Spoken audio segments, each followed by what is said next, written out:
Hey guys, welcome to News Dump. No one wants to host the Oscars. No. And why would they? Aside from the fact that there's a very clear decline. No one wants to watch the Oscars either. Yeah. Why would you want to host something you don't watch? So yeah, viewership is down to an all-time low over the past couple of years. It sinks every year. Now, every host for, the past decade or so has been tasked with an almost impossible role. Make the Oscars fun and entertaining so that people actually watch. Also, do it without being offensive and, tell jokes that everyone will enjoy and try not to make the show about you. And for the love of God, again, bring in some viewers. Yeah. The Seth MacFarlane, we saw your boobs thing, didn't age well. No. Everyone's running into problems. Over the last few years, very talented people have taken on the task. We previously mentioned Seth MacFarlane. Didn't age well, but still a fun time. Mm-hmm. Billy Crystal, Ellen DeGeneres, Neil Patrick Harris, and for the last 2 years, Jimmy Kimmel. He did fine. It's tolerable. Mm-hmm. Now, despite their best efforts, though, the Oscars, they're never really that great. There's no reason to watch. When you are so stuck up and everything has to be nice and perfect, why watch? Nothing crazy is going to happen except for accidentally giving Moonlight or what was it, La La Land, the award in Moonlight got Yeah, it. the only excitement is Fuck-ups. fuck-ups. Yeah. And when Ellen ordered that pizza. Oh my god. Anyway, this year the Academy decided that the best person for the job would be highly successful comedian and actor Kevin Hart. Everybody loves Kevin Hart, right? Sure. Well, whoa there, Hoss. Stop me if you've heard this one before. Major multi-million-dollar production hires famous person, and immediately, regular internet people dig up a bunch of pretty old, pretty bad tweets that person that did the hiring should have been aware of themselves before making their hiring decision. Keeps happening, and that's what happened to Kevin Hart, who in just over 24 hours went from announcing that he was hosting the Oscars to announcing that he would no longer be hosting the Oscars. And again, this was prefaced by multiple articles. Mm-hmm. Very public, very well shared articles that were nobody wants this job because of reasons like this. Yeah. And he was like, cool. Did I make fun of gay people in the past? Sure, but I'm a comedian. Yeah. What could go wrong? Getting the job for hosting the Oscars, that's like being nominated to the Supreme Court. There are hearings. It's actually way worse, Elliot. Anyways, the tweets at the center of this controversy, they're pretty bad, but they're also really old. We have to have a statutes and limitations on Twitter. There needs to be a setting in Twitter just automatically delete anything over a certain period of time. Oh, yeah. Every There's year, no point. It should just scrub the year before. Yeah. Except for the guy who accidentally got texted to go to the Thanksgiving dinner with the lady. He's good. And he goes every year. You just, your really good tweets, you just mark them as protected. Yeah, protect. Everything else gone. Yeah. Yeah. I would love that feature. Please? Yeah. Anyways, there's a lot of these tweets that he sent out. Basically, Kevin Hart tweeted a lot of, people would assume is homophobic. No, it's actually homophobic shit. Yeah. It stopped around 2011 when his first big stand-up comedy film was released. He never said anything especially extreme, like that gay people should be killed or God hates gays. But he did frequently and casually use gay slurs, and he said no homo a lot, and in general gave the impression that homosexuality makes him uncomfortable and is a negative trait to have. But literally homophobic, scared of gayness. yeah, whatever. Yeah. So look, it's possible that people can change. People change all the time. Society's acceptance of homosexuality has improved a lot in just the past decade, and it's very easy to take that for granted and forget how different things were not that long ago. We dug up some Frank Sinatra tweets from the 1950s, and turns out you shouldn't date him. Yeah. So at the same time, though, when Kevin Hart was saying these things, gay marriage had already been legalized in California, where Kevin Hart lives. The Supreme Court had just lifted the ban on gays openly serving in the military. This was not the 1950s. Plenty of people had already gotten the memo that treating gay people as a joke was kind of dehumanizing and wrong. Now, it wasn't just tweets either. In a 2010 stand-up album, Hart had a whole segment about how he's terrified of his son growing up to be gay and how he planned to deal with it in early signs of it by steering his son towards heterosexuality. But again, this was all a long time ago, and maybe he's changed. He probably has. He's very short. He has a lot to compensate for, so that's also a thing. No, you're being heightist. Even The Rock is bashing him on Twitter. Yeah. Anyways, when these old statements started getting press, A lot of people were quick to point out that, Kevin Hart, he'd already apologized for all this stuff years ago, except turns out he hadn't. In a 2015 Rolling Stone interview, he said that none of the gay jokes were malicious and therefore didn't need to be apologized for, and that he stopped telling these sorts of jokes because people have gotten more sensitive to this kind of stuff. It's not really an apology. Yeah, but hey, given the circumstances of all this, all Kevin Hart, at this point in the story, all he has to do is issue a heartfelt apology now and explain how his views have changed and how he's grown as a person. It would really be that easy to get most people back on his side. And it'd honestly be a good thing for him to do. Yeah. Unfortunately, for whatever reason, for Kevin Hart, this was not an easy thing to do. He couldn't just apologize and keep his job. I stand by these jokes. Whether it's because of pride or because he's actually homophobic, Kevin Hart posted an Instagram video of himself saying basically that those tweets were from a long time ago and people change. He doesn't say that he himself has changed or how he's changed, just that people change. And at nowhere in this video does he apologize at all. Yeah, so a few hours later, he posted another video in which he said the Academy had reached out to him with an ultimatum. Issue an apology or lose the job. I mean, it's a pretty easy out if you ask us. I mean, Kevin Hart, it wasn't easy for him. He remained defiant, dying on this hill, the gay hill, dying right there. He said that he wasn't going to apologize because he'd already addressed it, which is not the same as apologizing. But where did he address it? I mean, the only statement that he'd ever made about that was that you stopped making gay jokes because everyone's so sensitive, and not because it's hurtful. Anyways, whatever. A few hours later, Kevin Hart wrote on Twitter, "I have made the choice to step down from hosting this year's Oscars. This is because I do not want to be a distraction on a night that should be celebrated by so many amazing, talented artists. I sincerely apologize to the LGBTQ community for my insensitive words from the past. I'm sorry that I hurt people. I am evolving and want to continue to do so. My goal is to bring people together, not tear us apart. Much love and appreciation to the Academy. I hope we can meet again." That's all you had to say. That's what a fucking apology looks like, Kevin. And my son is gay. It's so baffling why so many people find it hard to just admit that they were wrong about something and say that they're sorry to the people who were hurt by it. But here we are. Like, why Kevin Hart couldn't have just said all of that right away when he still had one of the most exclusive job offers in Hollywood on the table, a job that he admits that he's wanted for a very long time. Would they have to bring out an apple box for him to stand on? Sure. It's anyone's guess. Hopefully his apology is sincere and he actually has changed as a person and he gets why there was controversy here. Pro tip though, just say you're fucking sorry for the dumb shit that you said previously when people ask you to. Yeah. Even if it was a long time ago. I mean, we've all said dumb shit in our lives that probably offended other people, regardless of whether we were serious or meant any harm in it. And there's no point being stubborn and defending any of that if you don't want to seem like an insecure asshole. How old is Kevin Hart? 40.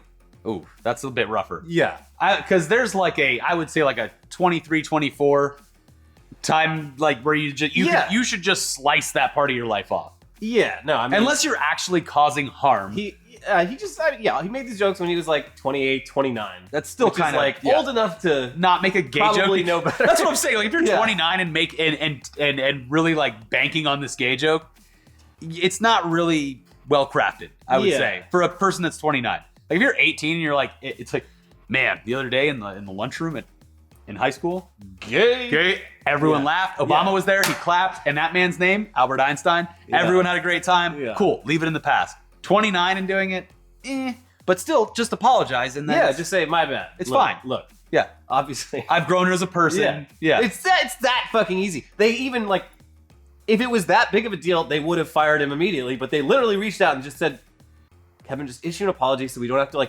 fucking keep dealing with this. Just say you're sorry, and you still got the job. If you don't say sorry, we have to go find another person, and they probably have a bunch of shit that they've said that was terrible. Yeah." Kevin, it's about who you are now. Yeah. Just please show people who you are now, Kevin. And he's like, nah. Yeah. I mean, so many people are framing this as just oh, everyone's getting mad about anything. But and there's some truth to that. But it's also just just apologize. Yeah, just say you're sorry. It works pretty fucking well most of the time if you just say my bad. Yeah. All good. I was a fucking idiot. Yeah. Yeah. That's all I gotta do. Dumb. It's fine. And a lot of you watching this that are young right now, and there's a lot of edgy jokes that go around, and you share memes that are like very edgy and stuff like that. It's like, it's not fine, but you'll eventually grow up and be like, all right, maybe that was in poor taste. That happens. And you can just apologize for it and say that you've grown as a person, and usually that's enough. Yeah. If you haven't harmed someone, cool. Forgot, great. Done. And then if you don't do that, you make it into this big fucking extended thing where it's like, not only did he say this dumb shit 10 years ago, but now he's refusing to do the bare minimum to make things right. It's also very, very strange, especially because it's like, it's the Oscars, it's Hollywood. There's a lot of very talented homosexuals and all kinds of a wonderful smattering of people that exist, and it's just like, how are you gonna not apologize for this? Yeah. And then hand an award to someone who is probably at some point in the night a gay person or a lesbian or whatever. Yeah. But hey, specifically that. Their new guy, new host, Mel Gibson, baby. Yeah. Hello, Jews. I'd just like a to roast. apologize for a few things. Yeah. Okay, maybe I got drunk, drove, and blamed the Jews for all wars. Sure. But the point is, I'm still making movies. Good ones. Yeah. So, Kevin, you're going to be fine. Anyways, now... MoviePass. Let's move on to MoviePass. Your favorite topic and ours. They've been hard at work passing their menial tasks onto the dogs. Yeah. Because they work for free. Yeah. And now they're going to be entering 2019 with a whole new payment system. We agree. 2018 was a little rough. We're going to simplify things by complicating them. Their latest decision for fixing their financial woes is a 3-tiered subscription model where you pay more money to have more options. Starting January 1st, you can pay $10 a month to see 3 movies from MoviePass's very limited selection. Gotti. You can pay $15 to see any 3 movies with no restrictions, and you can pay $20 big money dollars for the same plan, but you can make one of those 3 movies a premium movie, like an IMAX or a 3D. Okay. This is a pretty far cry from the old plan that got MoviePass famous, which, as you're probably aware, let you see as many movies as you wanted for just $10 a month. But that plan was great because MoviePass was literally just eating the cost of all those movie tickets at full price while they worked to figure out a way to, I don't know, make it profitable somehow. Just start giving movie tickets away, and we'll fix the math on this eventually. Yeah, we're just gonna get bought out someday by another company that isn't Helios and Mathis and Analytics. I think they really wanted to get bought by AMC, and AMC was smart, and they were just like, we could just do that. We could just make our own version. What are you guys doing? Yeah. Anyways, this new tiered system seems, less unprofitable, but not really profitable in any way. And as we always say, 3 movies a month for even $20 or less, it's still a great deal, even if it's not as great as the old MoviePass. Now, if you can take advantage of it, it's great. These guys, they're burning through money very fast. Take them for all they're worth and get out. Yeah. Please. They might go out of business any day. Yeah. And when they see your movies now, you're going to regret not fleecing them, not getting a little bit of that cake. A lot of movies coming out at the end of the month. Mm-hmm.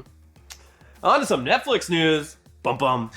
They're making Marvel fans very unhappy these days. In October, they of course canceled Luke Cage, and last week they canceled Daredevil, the show that was basically the centerpiece of their entire Marvel universe. This move apparently came as a surprise to everyone involved with Daredevil, and the writers have said that they had an entire season 4 already mapped out and ready to go. So that sucks. At this point, Jessica Jones and The Punisher seem to each have at least one more season coming, but at this point, we would expect those to be the end for both those shows as well. Don't work too hard, guys. Yeah. Maybe try to wrap things up. Mm-hmm. So, what went wrong here? Wasn't Daredevil one of Netflix's most popular shows? Yes. And the reasoning behind this, it's not really clear, especially because even the writers are confused. Yeah.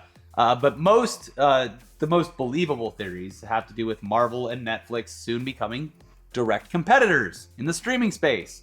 Because, as you'll remember, Disney Plus launches sometime next year.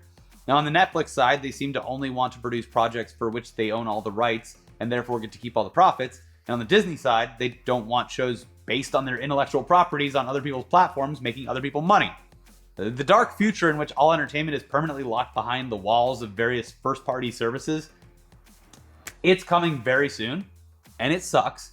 Yeah. There was like a whole thread about like the guy that worked for Amazon Prime's acquisitions or something like that, and he's just like, the real problem here is that it's not like Netflix has the rights to the Daredevil IP for a while. Yeah. And he's like, the real problem here is that like it becomes increasingly hard to get people to join a series in later seasons, and these shows, when they launched, they had enormous budgets, and you can't really like, you can scale down a budget a bit, but like it's hard to reseal that can of tuna. And they're still getting a lot of views, but I mean, I think it's the thing. I think I mentioned this a few weeks back, but it's like the more content there is, the less content is going to be watched. Yeah. Like, the amount of hours in the day the average person is going to devote to content is not going to change. But if Netflix is putting like 500 hours of content up like every 6 months, like less of that stuff is going to get watched. There's going to be less eyeballs and everything. And plus, there's superhero fatigue.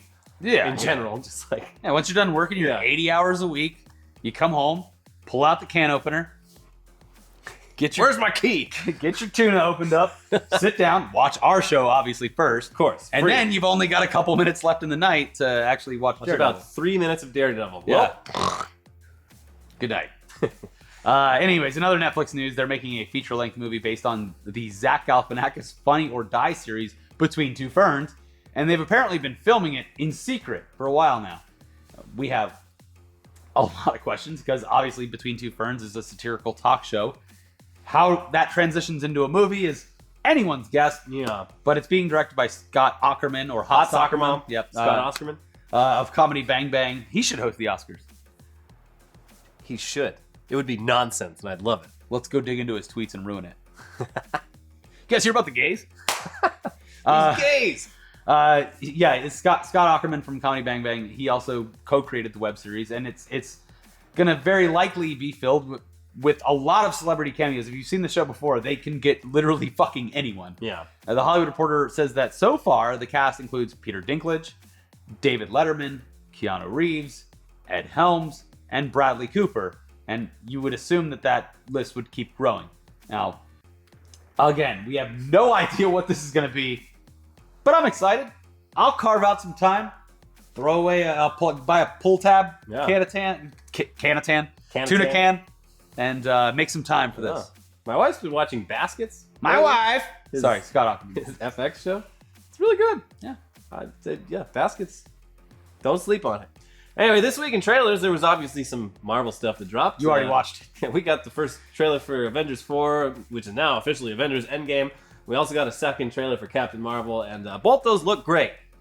But we're not going to show you any footage from them, because as soon as we do, we'll probably get aggressively demonetized by some severely misguided marketing firm that doesn't want YouTubers talking about the movies that they're trying to promote. So no, instead, here's what we're going to tell you to watch. Shrek Retold. A very special video that you need to watch. Event. Yeah. Now, pretty much everyone has seen the 2001 animated film Shrek. If you're watching the show, you've probably seen it multiple times, even for the memes. Mm-hmm. But you've never seen it like this. 3GI, the group behind the annual Shrek Fest in Madison, Wisconsin, decided to really kick things up a notch this year by producing a massive collaboration between 200 different creators to remake the entire Shrek movie from scratch. The results are, as you could imagine, bonkers. You've got animation, live action, stop motion, puppets, you name it. Every few seconds, the style and voices and everything else changes as one creator's scene switches to the next. It's jarring. It'll make you feel insane. It's kind of like the RoboCop thing. Yeah. They redid RoboCop. Yeah. That was the Fatal Farm thing is legendary, where he just shoots dicks off. Yeah. It is. You should definitely watch it. There's basically nothing else like this unless you. The RoboCop thing was like a first. One, and then there was they did it with Star Wars. Star Wars was a, but like this is next fucking level. This is so fucking Mark from Sick Animation has a part. Sick Animation. Lon Strickland, formerly of Machinima, he had a part in it with his kid. Yeah. A few other ones, like just a lot of creators. David Firth, the Salad Fingers guy, I think he did a section. You're gonna love it. It's a real joy. Put it on, but don't show the kids. Yeah. And I guess actually there were a few trailers this week that we can talk about from the world of gaming. What's up, gamers? The 2018 Game Awards were on Thursday night, and most of the big awards went to Red Dead 2 and God of War, which won Game of the Year. But of course, the awards they're like 10% of the show, the other 90% being ads. And there were a couple pretty cool ads this year. The next Far Cry game, Far Cry New Dawn, is a direct sequel to Far Cry 5, which, spoiler alert, takes place in a post-nuclear apocalypse scenario. So it's pretty much Fallout, but in the Far Cry universe, which is great because the Fallout franchise itself seems basically doomed at this point. Thanks, Yeah, Todd. Sad. Also, the cover art for this game is like literally crafted to piss off people on Twitter. Yeah. It's great. Oh, jeez. Two black ladies shooting a man. Love it. Similarly, the game Outer Worlds has a ton of people very excited because it's Fallout in space. And before Bethesda gets to launch their space thing that they're doing. Yeah.